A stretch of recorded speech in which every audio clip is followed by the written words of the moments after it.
इतिहास में ना कुछ कहानियां बड़े बड़े सपनों, बहुत साहसिक प्रयोगों और फिर दर्दनाक नाकामियों से बुनी जाती हैं।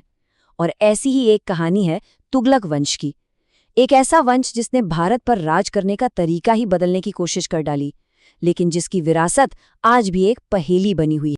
और इस पूरी कहानी के कह सकते हैं सेंटर में एक ही सवाल घूमता है, क्या इस वंश का सबसे मशहूर सुल्तान मोहम्मद बिन तुगलक सच में एक जीनियस था जो अपने वक्त से बहुत आगे की सोचता था, या फिर वो बस एक जिद्दी राजा था जिसके फैसलों ने एक पूरे साम्राज्य को बर्बादी की कगार पर ला खड़ा किया।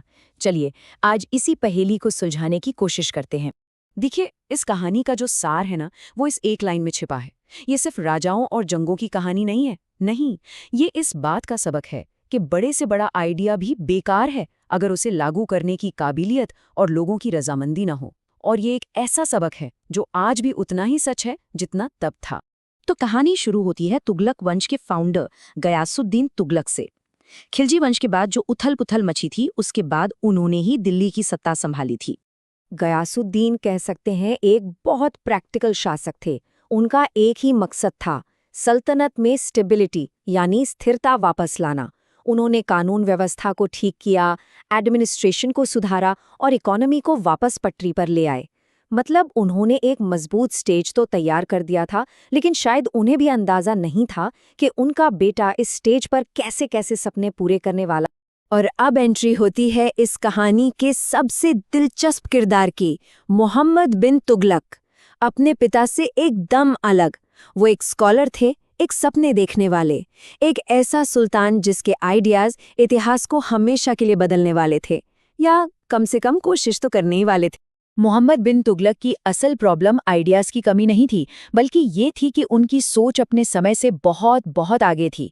उनके विचार इतने क्रांतिकारी थे कि उस दौर का प्रशासन और समाज उनके साथ कदम मिला ही नहीं सकता था। वो एक ऐसा भविष्य बनाना चाहते थे जिसके लिए उनका साम्राज्य तैयार ही नहीं था। उनका पहला बड़ा एक्सपेरिमेंट था राजधानी बदलना। फैसला हुआ कि कैपिटल को दिल्ली से हटाकर देश के सेंटर में यानी दौलताबाद ले जाया जाएगा। अब देखिए, कागज पर तो ये प्लान एकदम परफेक्ट था, पूरे भारत पर बेहतर कंट्रोल और मंगोलों के हमलों से भी ज्यादा सुरक्षा। लॉजिकली ये एक बेहतरीन कदम था, लेकिन हकीकत क्या थी? बिल्कुल उलट, एक तबाही। सुल्तान ने हुक्म सुना दिया कि दिल्ली का हर एक बाशिंदा दौलताबाद जाएगा।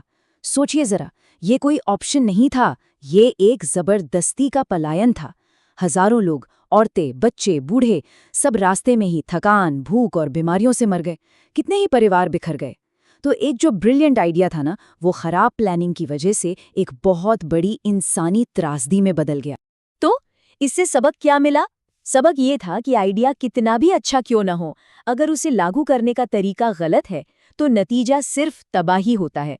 ये इस बात का जीता जागता सबूत था कि जमीनी हकीकत को समझे बिना बनाई गई नीतियां कितनी विनाशकारी हो सकती हैं। पर मोहम्मद बिन तुगलक रुके नहीं। उनका अगला बड़ा आइडिया था इकोनॉमी में क्रांति लाना। उन्होंने सोने और चांदी के सिक्कों की जगह तांबे के सिक्के चलाए। इसे टोकन करेंसी कहते हैं। और इन तांबे के सिक्कों की वैल्यू सोने चांदी के बराबर तय की गई। ये अपने वक्त के हिसाब से एक बहुत ही क्रांतिकारी विचार था, कुछ कुछ आज की हमारी कागजी करेंसी जैसा। और फिर वही हुआ, आइडिया तो बहुत अच्छा था, पर एग्जीक्यूशन में एक बहुत बड़ी गलती हो गई। गलती क्या थी? सरकार ने सिक्के बनाने पर अपनी मोनोपोली ही नहीं रखी। और नतीजा? अरे नतीजा तो ये हुआ कि हर घर में सिक्के बनने लगे। सोचिए, हर घर एक टकसाल बन गया था। लोगों ने इतनी धड़ल्ले से जाली सिक्के बनाए कि पूरा बाजार नकली सिक्कों से भर गया। इकोनॉमी क्रैश हो गई और सबसे जरूरी चीज, लोगों का पैसे से ही भरोसा उठ गया। ये इकोनॉमिक्स का एक बहुत बड़ा सबक था। पैसे की कीमत सिर्फ सोने या चांदी से नहीं होती, बल्कि उसे जारी करने वाली सरकार की साख, उसकी क्रेडिबिलिटी से होती है। जब सरकार पर भरोसा खत्म हो जाता है तो कागज का नोट भी सिर्फ एक कागज का टुकड़ा रह जाता है। अच्छा, सुल्तान का तीसरा बड़ा एक्सपेरिमेंट था राज्य की आमदनी बढ़ाने के लिए दोआब के उपजाऊ इलाके में टैक्स बढ़ाना। मकसद सीधा था, एक मजबूत सेना और प्रशासन के लिए पैसा जुटाना। एक बार फिर विचार में कोई कमी नहीं थी, लेकिन इस पॉलिसी की टाइमिंग एकदम गलत थी। जिस वक्त टैक्स बढ़ाए गए, ठीक उसी वक्त उस इलाके में भयंकर अकाल पड़ गया। जो किसान पहले से ही परेशान थे, वो इन भारी टैक्स के बोझ के नीचे दबकर बर्बाद हो गए।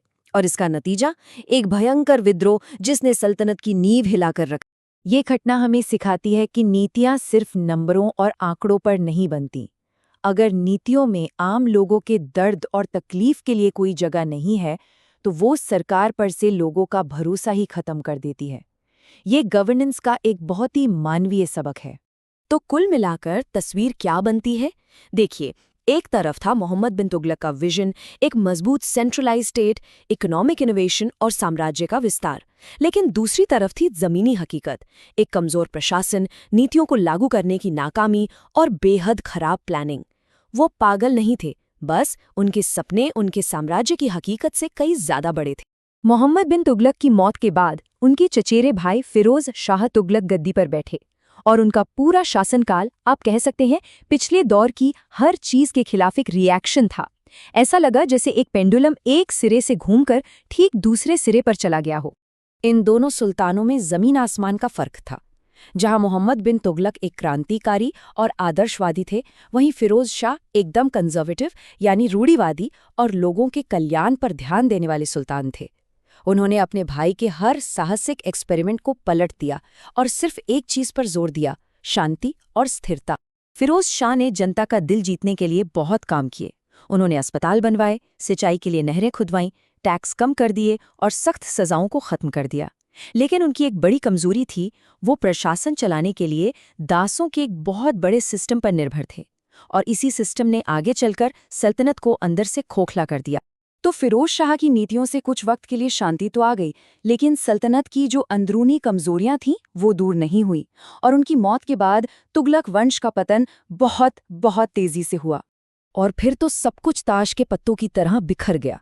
फिरोज शाह की मौत के बाद कमजोर सुल्तान आए, जिससे अमीर और दरबारी बहुत शक्तिशाली हो गए।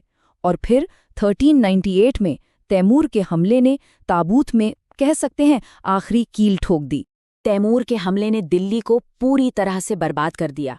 बड़े पैमाने पर कत्लेआम हुआ और सल्तनत का वजूद ही लगभग खत्म हो गया। ये तुगलक वंश पर एक ऐसा जख्म था जिससे वो फिर कभी उबर नहीं पाए। तो हम इस पूरी कहानी से आखिर सीख क्या सकते हैं? 3 अहम बातें। पहली, बड़े सपने देखना अच्छा है, पर उन सपनों को हकीकत में बदलने की काबिलियत भी होनी चाहिए। दूसरी, कोई भी सुधार तब तक सफल नहीं हो सकता जब तक वो आम लोगों पर पड़ने वाले असर को नज़रअंदाज करता है।